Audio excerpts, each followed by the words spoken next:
Everyone सबैजनालाई नमस्कार। सबैजना सन्चै आरामै हुनुहुन्छ होला। हामी पनि एकदम सन्चै आरामै छौँ। 2082 साललाई बाई बाई भन्दै 2083 साललाई वेलकम छ।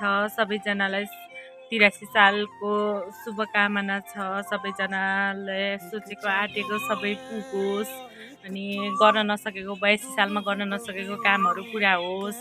सबैजनालाई नयाँ वर्षको धेरै धेरै शुभकामना। साथीहरू, मेरा देशदेखि विदेशमा रहनुभएका सबै इष्टमित्र, दाजु दिदी बहिनी, बुवा आमा सबैजनालाई धेरै धेरै सम्झेकी छु। सबैलाई शुभकामना व्यक्त गर्न चाहन्छु। अनि हामी चाहिँ आज कहीँ पनि गएनौँ। यही हाम्रो गाउँमा एउटा सानो पुल छ, त्यही पुलमा जाऊँ त एकछिन फोटो भिडियो बनाउँला अनि नयाँ सालको भनेर जान लागेको।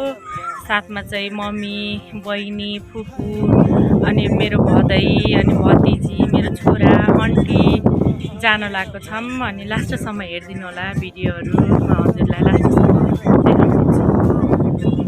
हाई भन्। हामी आज कहाँ जान लाग्छौँ? हो र, को हुनुहुन्छ साथमा?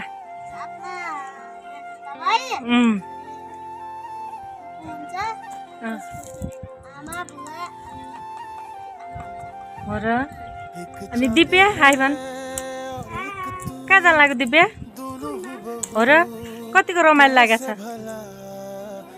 हो र, नयाँ वर्षमा नि हामी घुम्न जान लाग्यो नि? हो, नयाँ वर्षको शुभकामना देऊ न त दुई बहिनीले। ल उता बसेर ल भन, सबैजनालाई शुभकामना भन। अनि बाबा मम्मीलाई पनि सम्झौ न त। तैँले मम्मीलाई सम्झिनेस्? म तेरो मम्मीलाई शुभकामना भन्। अनि दिप्सन बाबालाई भनिदे शुभकामना।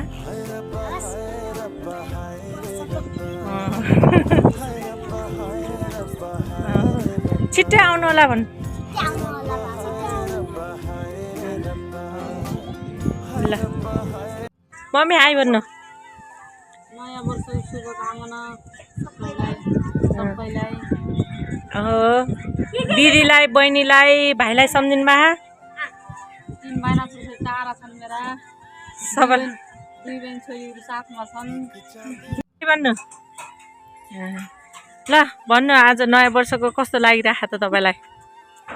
मलाई एकदम खुसी लागेको छ। पोहोर त बच्चाहरूसँग घुम्न गएको थियो, झन् रमाइलो भएको थियो। अलिकति खल्लो भएको छ, त्यही पनि गाईहरू भाउजूहरू भएको थियो, सबै हामीलाई अलिक खुसी लागेको छ। मेरो वन प्रदेशमा भए बच्चा बच्ची, छोराछोरी, ज्वाइँहरू अनि भा भदै सबैलाई सम्झिनु भएको छ? सबैलाई धेरै धेरै माया सम्झना छ। ल सबैजनालाई नयाँ सालको धेरै धेरै शुभकामना। हेरेर भन्न, त्यति बस्यो मुखमा। सबैजनालाई मेरो तर्फबाट सबैलाई शुभकामना नयाँ सालको। हामी चाहिँ गाउँको पुलमा घुम्न जान लाग्यो। हामी आज यसो घुम्न जाऊँ भनेर जाँदैछौँ।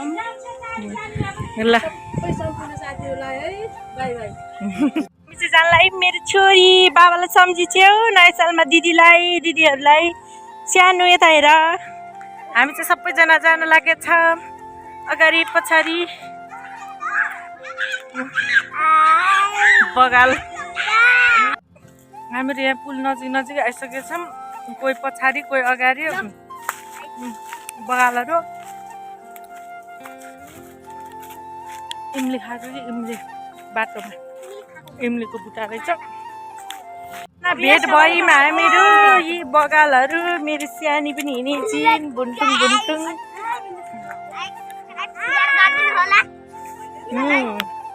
सबैजनाले फाइनली साथीहरू हामीहरू आइपुगेका छौँ पुलमा। साथीहरू च्याउ बगाल हिँड्न, बगाल हौ हिँड्न, हिँड्नु के हिँड्नु डर। यस्तो छ हाम्रो गाउँमा नि पुल बनेछ बल्ल। अनि जङ्गलको नजिक नजिकै हो। जङ्गलमा यसरी आगो लागेर अहिले त कस्तो भएछ। पहिला हामी बचपन बेलामा कहिलेकाहीँ र खेल्न, कहिलेकाहीँ जङ्गलतिर आउँथ्यौँ बाख्रा चराउन।